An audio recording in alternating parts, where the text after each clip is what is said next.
Então, vamos começar a falar um pouquinho da meditação. Então, o que é meditar?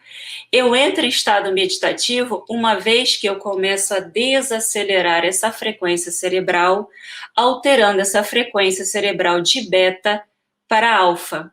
E o que isso significa? Significa que eu vou calando um pouquinho a boca dessa voz, dessa mente pensativa, que é crítica, que é julgadora, que acha, né? E vou me abrindo para essa percepção do que realmente é.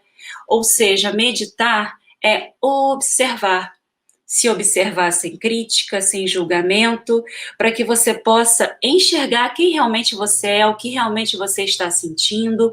E é por isso que a meditação é uma excelente ferramenta de autoconhecimento, porque você vai olhar para você sem aquelas informações de perfeição, de que tem que ser perfeita, ou de crítica. Não é se olhar, ai meu Deus, eu estou feia, eu estou bonita, será que vão gostar do que eu falei? Será que não? Não, é se observar e sentir. Peraí, por que eu estou sentindo isso? Por que eu estou lidando dessa forma nessa situação? Como é que eu posso lidar com essa situação de forma diferente? Né? Então, esse cérebro em equilíbrio no aqui e agora, ele pode, né, ele está potencializado e ele vai poder se aprofundar nessa percepção. Então, dentro do método Rashwa de meditação, o que eu posso observar, eu posso mudar. Né? Então, quando o aluno ele chega para fazer o curso, ele não só aprende a prática, ele aprende toda uma parte teórica para se conhecer, para que você possa se observar e entender aonde está o desequilíbrio, você precisa se conhecer. E no Instituto Rashwa, nós ensinamos o aluno a se observar de forma integrada, dentro dessa forma holística de se ver, né? Que nós não somos só esse corpo físico, onde já aparece a doença. Então, imaginem que esses círculos, né, que eu quis desenhar aí, eu quis representar uma cebola. Então, a ideia é que o aluno ele vai aprendendo as técnicas, então ele vai se descascando, né? Para que ele possa cada vez mais trazer essa percepção desse externo para esse interno, saindo, né, dessas informações sólidas de que ele aprendeu na vida, ao decorrer da vida, e começa a prestar atenção, tá, mas o que eu quero de verdade? Quem eu sou de verdade? E a gente, para fazer esse trabalho mais profundo, precisa começar aprendendo sobre esse corpo físico, equilibrar esse corpo físico. Eu não tenho como me observar, como eu já falei, se não aprender a desacelerar essa frequência cerebral e a integrar esses hemisférios do cérebro. Então, nós ensinamos, por exemplo, nessa primeira aula, num curso básico, né, de meditação dentro do Instituto Rashwa, a esse aluno aprender a observar a sua camada física, conhecer sobre o seu cérebro, entender sobre essas frequências, entender esses sinais que o corpo te dá, né? Porque o corpo ele começa a incomodar, ele começa a criar doença, ele começa a adoecer, mas a doença não começou do nada, não começa no corpo físico. Então esse aluno ele começa a se observar e perceber, peraí, que forma de pensamento e sentimento que eu está lá nesse meio consciente que está detonando, né, esse mal-estar no meu corpo físico, essa patologia, né? Então o aluno ele aprende sobre essa camada física, ele aprende a acolher essas informações desse físico e aprende técnicas específicas para cada parte sua. Então, dentro do instituto não existe uma técnica só de meditação, existem várias técnicas. Você vai, uma vez que você entra nesse estado de observação, você tem uma técnica, por exemplo, para observar a sua camada física, colher essas informações e o que não estiver equilibrado, poder equilibrar. Uma vez que você começa a equilibrar esse físico, você precisa conhecer mais sobre o quê? O que é energia. Eu preciso equilibrar o meu corpo energético, eu preciso entender sobre essas portas de entrada e saída de energia, porque o meu corpo físico precisa de energia. Se eu não tenho energia, o meu corpo vai adoecer. Então você precisa manter esse equilíbrio energético. Então você vai ter uma meditação específica para manter esse equilíbrio energético. Agora, até aqui, o que eu falei sobre sintomas respirar, relaxar o corpo físico, equilibrar o corpo energético, são ótimas ferramentas para quê? Para equilibrar esses sintomas. Mas o que de fato vai mudar na vida da pessoa? É ela entender, observar e começar a transmutar essas informações na camada emocional.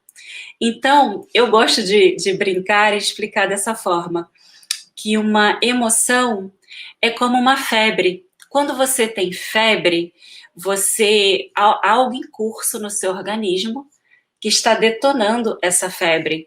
Mas aí você precisa tomar um remédio para poder baixar essa febre. E pode ser que nesse momento você já se sinta melhor, você já tenha uma sensação de bem-estar, né? Mas se você não tratar a causa da febre, aquela febre vai voltar. Então, quando eu respiro de forma consciente, relaxo meu corpo físico, elevo meus pensamentos e aumento a minha vibração, é necessário porque é a porta de entrada para a percepção. Mas até aí, eu estou tomando remédio só para febre. O que vai fazer com que você não tenha febres seguidas é justamente tratar desse emocional. Então, precisa-se de uma investigação emocional com terapia, com técnicas de meditação que vão identificar, né, esse emocional. Então, esse emocional precisa ser entendido, precisa ser transmutado. Ah, Tati, então eu nunca mais vou sentir emoções? Vai, até o último dia da sua vida, porque nós não somos robôs, mas há uma diferença entre você ficar refém daquela emoção e a outra você aprender a lidar com aquela emoção. Então, nosso objetivo dentro do autoconhecimento é você entender e lidar, né, com essas suas limitações, com essas suas dificuldades, porque isso é que vai trazendo autoconfiança, e a autoconfiança vai trazendo essa autoestima.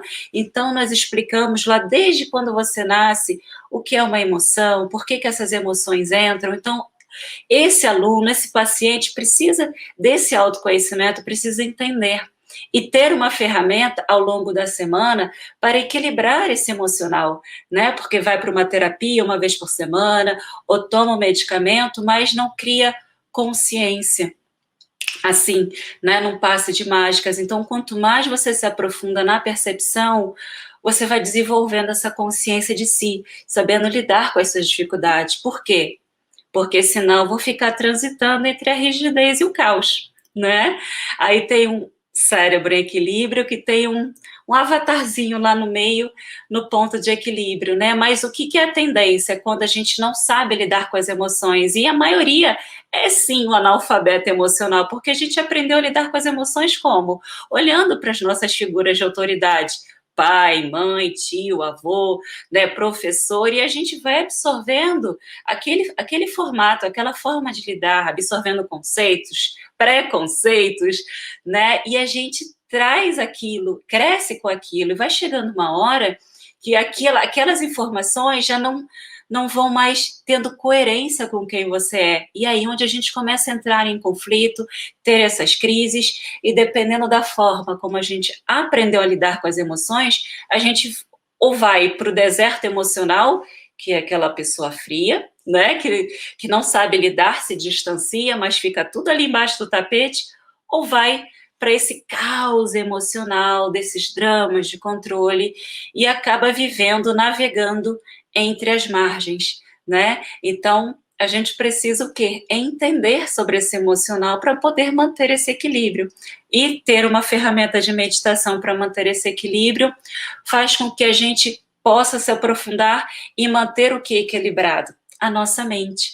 Né? Então não adianta só fazer uma meditação de equilíbrio mental, de descanso mental, ela ajuda. Eu ensino principalmente, por exemplo, no colégio Vértice, que eu dou aula há 3 anos para o ensino médio, eu falo, ó, copo cheio, continua colocando informação, vai transbordar.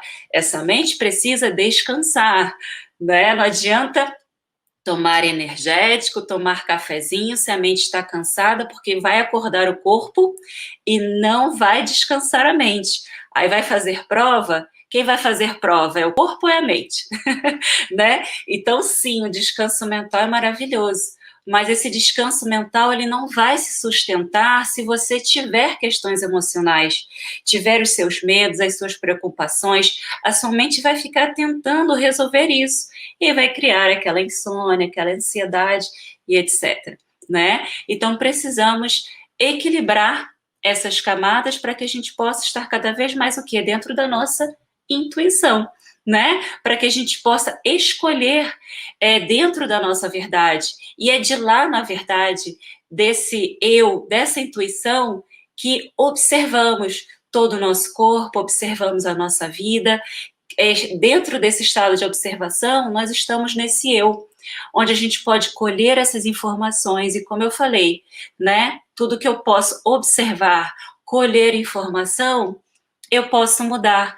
Então, quando estamos com o nosso corpo físico equilibrado, a nossa energia equilibrada, o nosso emocional equilibrado, a nossa mente equilibrada, e eu não estou falando de perfeito, porque ninguém é, né? Mesmo eu praticando há 14 anos, eu tenho os meus medos, às vezes eu fico chateada, é óbvio, somos humanos, mas eu não fico refém disso, né? Eu mantenho esse entendimento, eu sei lidar com o que eu sinto, então eu consigo, diante de todas as adversidades, todos os problemas, continuar manifestando a minha verdade, manifestando quem eu sou. E como eu falei lá no início, por isso que eu escolhi o tema, é apenas dessa forma que podemos ser felizes nesse planeta, quando manifestamos a nossa verdade. Então eu trouxe aqui mais um depoimento por escrito, que é do orientador educacional do Colégio Vértice, porque me perguntaram também, né, para fazer essa palestra, em que momentos indicar a meditação? Desde sempre. Eu começo com crianças de 4 anos, ensinando técnicas de respiração, através de práticas lúdicas, de brincadeiras, elas vão expressando como se sentem, vão aprendendo a nomear o que sentem, e não perdem o contato, né, com essa essência. Então, após essa primeira letiva que eu fiz lá ainda em 2018, foi perguntado a esse orientador educacional qual o diferencial que a escola observou depois da eletiva. E ele respondeu: os alunos demonstraram, em conversa com o orientador educacional, um aprimoramento de seu autoconhecimento, sentiram-se mais despertos em sala de aula e menos ansiosos perante as avaliações. Né? E eles relatam muito isso. Eu fiquei menos nervoso, eu fiquei menos cansado, eu durmo melhor. Também foi perguntado que comentários por parte dos alunos chamou a atenção da escola durante a letiva. Os alunos declararam ter entrado em contato com suas habilidades e qualidades e sentiram-se mais aptos para lidar com as demandas da adolescência. Percebi os alunos contentes em participar de uma atividade de autoconhecimento e voltado para o desenvolvimento de sua autoestima.